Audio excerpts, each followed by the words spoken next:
In the heart of the towering mountains, where the air was thin and the snow-covered landscape stretched endlessly, lay a legend that sent shivers down the spines of those who heard it. The locals called it the Curse of the Frostclaw Yeti, a story that seemed more like a nightmare than reality. I found myself unwittingly caught up in this chilling tale, drawn not by curiosity or courage, but by a sense of duty to my family. You see, my family had a tradition of venturing into the mountains to honor our ancestors, to pay respects to those who had come before us. It was during one of these solemn journeys that I found myself face to face with the chilling legend of the Frostclaw Yeti. The stories had always been there, whispered in hushed tones, but I had never paid them much heed.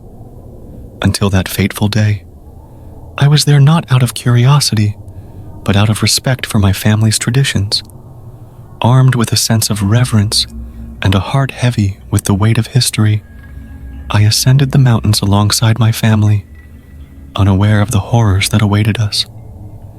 As we climbed higher into the mountains, the air grew colder, and the wind seemed to carry a sense of foreboding. The snow-covered peaks loomed above us, and I felt as though I was in the presence of something ancient and unknowable. The mountains held secrets, I thought, but they were not meant for me to uncover. One evening, as the sun set and cast a warm glow across the snow, we stumbled upon a cave entrance. It seemed like an ordinary cave, a natural formation in the mountainside.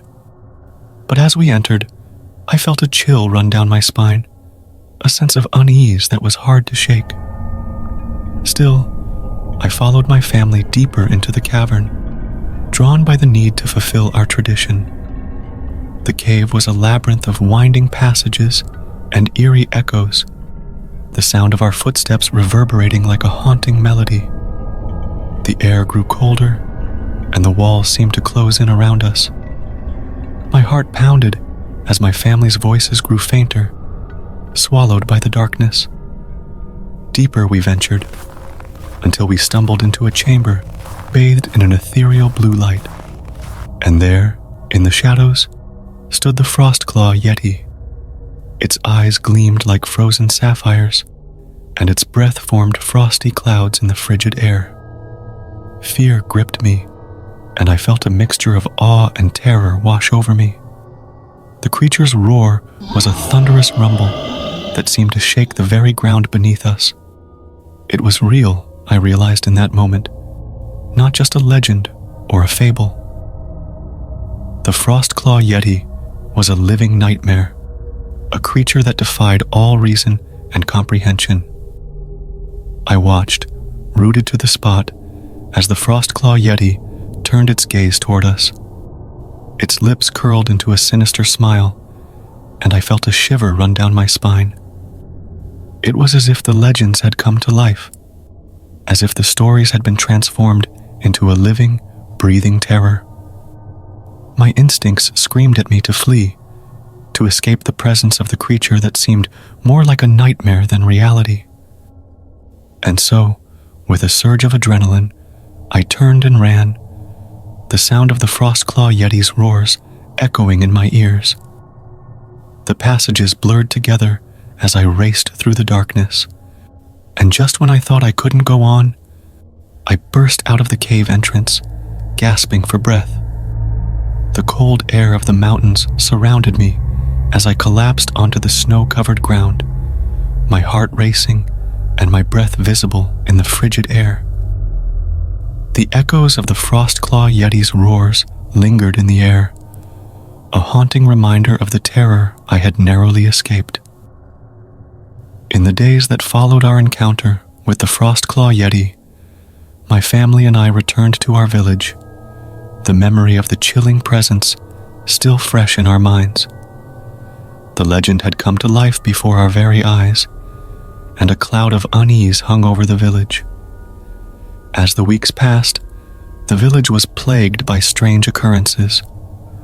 Crops withered despite the bountiful sunlight, and animals that once thrived in the region began to disappear without a trace.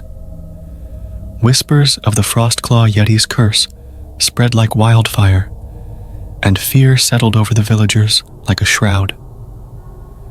One evening, as the moon cast an eerie glow over the village, I heard a soft tapping at my window. I approached cautiously, my heart racing, and pulled back the curtain to reveal a trail of frost leading away from the window. My breath caught in my throat as I realized that the chill in the air wasn't just a product of the winter season. In the days that followed our encounter with the Frostclaw Yeti, my family and I returned to our village, the memory of the chilling presence still fresh in our minds. The legend had come to life before our very eyes, and a cloud of unease hung over the village. As the weeks passed, the village was plagued by strange occurrences. Crops withered despite the bountiful sunlight, and animals that once thrived in the region began to disappear without a trace. Whispers of the Frostclaw Yeti's curse spread like wildfire, and fear settled over the villagers like a shroud. One evening, as the moon cast an eerie glow over the village, I heard a soft tapping at my window. I approached cautiously, my heart racing, and pulled back the curtain to reveal a trail of frost leading away from the window. My breath caught in my throat as I realized that the chill in the air wasn't just a product of the winter season. In the days that followed, the temperature dropped to unnatural levels, and a sense of dread permeated the air. Villagers reported seeing shadowy figures lurking on the outskirts of the village, their eyes gleaming with an otherworldly light. Panic spread like wildfire, and families huddled together, seeking safety in numbers. One night, as I lay in bed, the chilling sound of footsteps reached my ears. I strained to listen, my heart pounding in my chest as the footsteps grew louder, closer. With a sinking feeling, I realized that the Frostclaw Yeti was no longer content to remain hidden in the mountains. It had come for us. I gathered my family, our faces pale with fear, and we huddled in the safety of our home. The wind outside howled like a mournful cry, and the walls seemed to vibrate with an otherworldly energy. The air grew colder, and I could see my breath misting in the frigid air, even though we were indoors. And then, with a bone-chilling roar that reverberated through the village, the Frostclaw Yeti revealed itself. Its form was massive, towering over the village like a creature born from nightmares. Its eyes glowed with a malevolent light, and its breath formed frost that clung to the very air.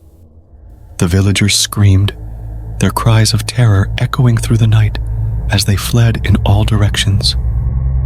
Chaos erupted as the Frostclaw Yeti prowled through the village, its footsteps leaving a trail of ice in its wake. I watched in horror as it moved with an almost supernatural grace, its presence filling the night with a chilling dread. As the creature's gaze fell upon my family, I felt a surge of protective instinct. We retreated further into the house, our hearts pounding as the Frostclaw Yeti approached. The walls seemed to close in around us, the very air growing colder with each passing moment. Just as it seemed like there was no escape, a guttural growl echoed through the village. I peered through a frost-covered window, my eyes widening as I saw another creature emerge from the shadows. This new figure was larger, more powerful, and its eyes burned with an intensity that matched the frosty landscape. The second creature, a being of unknown origin, faced off against the Frostclaw Yeti in a battle that defied the laws of nature. The clash of their presence sent shockwaves through the village, and I could feel the very ground tremble beneath me. The air crackled with energy as the two beings engaged in a battle that seemed to transcend time and space. And then, with a final, bone-rattling roar, the Frostclaw Yeti was vanquished. Its form dissolved into mist, and its malevolent presence was carried away by the wind. The second creature turned its gaze toward me, its eyes filled with an eerie mix of gratitude and warning before fading into the shadows. In the aftermath of the battle, the temperature slowly began to rise, and the village returned to an uneasy calm. The villagers spoke in hushed tones of the two beings that had clashed that fateful night, and many believed that the second creature had been a guardian sent to protect us from the Frostclaw Yeti's curse. But even as the warmth returned, and life seemed to regain its normal rhythm, there were whispers in the wind, a lingering chill in the air that hinted at a darkness that had only just begun to stir.